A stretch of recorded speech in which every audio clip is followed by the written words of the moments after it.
Bonjour chers élèves, aujourd'hui on va débuter notre troisième leçon dans l'unité 3 qui est intitulée Texteur. Alors l'intitulé de la leçon est Ouverture, déplacement, grammaire et orthographe. On passe maintenant au plan de la leçon. Alors concernant le plan de la leçon, il sera subdivisé en trois parties. Premièrement, ouverture d'un document MS Word.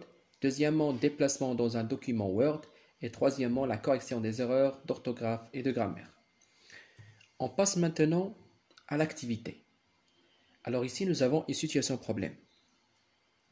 Mohamed désire poursuivre son travail sur son document Le conseil de gestion du collège, déjà fait dans la séance précédente. Deux problèmes se posent à il. Premièrement, comment ouvrir le document Le conseil de gestion du collège, déjà enregistré précédemment. Dans un deuxième temps, comment se déplacer dans un document pour continuer la saisie du texte et remplacer des mots. Alors ici, nous avons deux questions. La première concerne l'ouverture du document et la deuxième concerne le déplacement de le document afin de compléter la saisie. Pour cela, je vais ouvrir l'application MS Word comme ceci.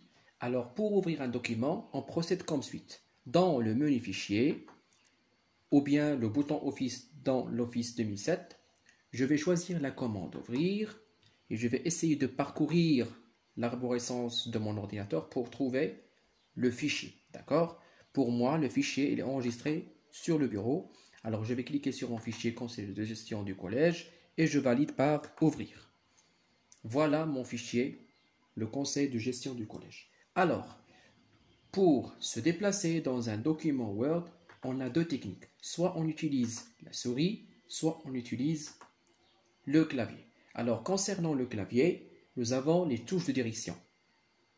La touche droite et la touche gauche, c'est pour se déplacer du caractère suivant ou bien le caractère précédent.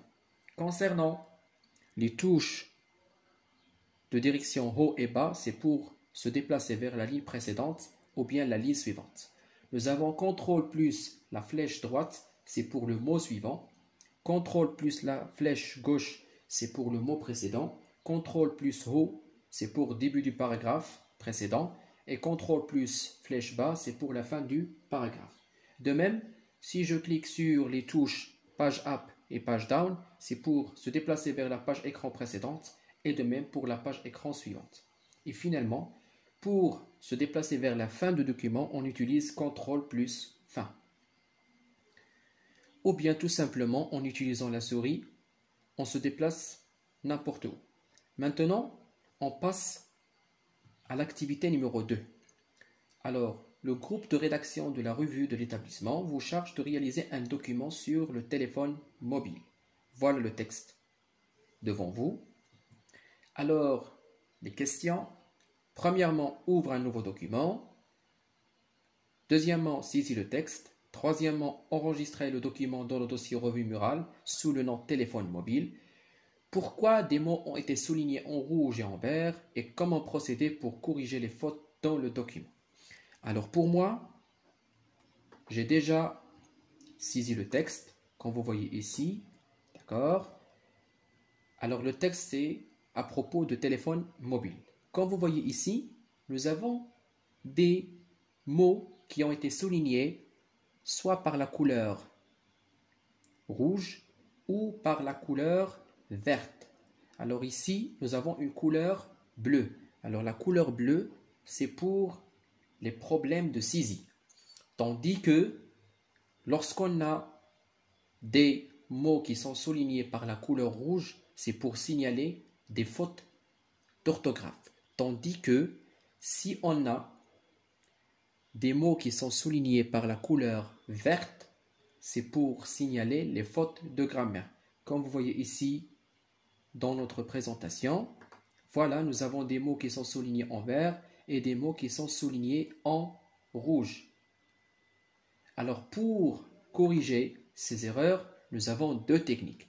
La première concerne aller dans l'onglet révision et là nous avons ce qu'on appelle la vérification grammaire et orthographe, vérifier le document. Ou bien on va utiliser simplement la touche F7 du clavier. Alors je vais essayer de cliquer sur vérifier le document. Voilà, le rédacteur nous donne des propositions. Alors nous, on va choisir la proposition convenable. Pardon. Alors pour les fautes de grammaire, nous avons ici n'importe. Alors là, je vais cliquer sur ceci. Voilà, elle est corrigée. Concernant les fautes d'orthographe, je vais cliquer ici. Nous avons téléphonique. Voilà la proposition, je valide pas. OK. Et utilisable, il manque un E, je vais cliquer sur utilisable. Voilà. Une boîte de dialogue s'affiche indiquant que vous avez terminé de consulter les suggestions de l'éditeur et vous avez terminé la révision d'orthographe et de grammaire et on valide par OK.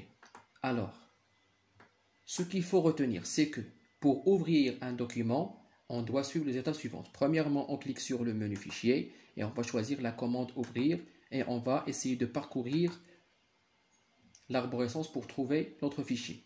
Dans un deuxième temps, si je veux me déplacer dans un document, je dois utiliser les touches de direction ou bien simplement la souris. Et finalement, pour corriger les fautes d'orthographe et de grammaire, on doit utiliser l'onglet révision et on va choisir correction grammaire et orthographe. Et pour moi, en 2019, je vais cliquer sur vérifier le document. Et on peut utiliser la touche F7 du clavier. Il faut savoir une chose très importante, c'est que les fautes d'orthographe sont colorées par la couleur rouge et les fautes de grammaire sont colorées par la couleur verte. Pardon. De même, pour l'Office 2019, une chose qui est très très importante, c'est que les fautes de grammaire ici sont colorées par la couleur bleue. Merci infiniment pour votre attention et à très bientôt.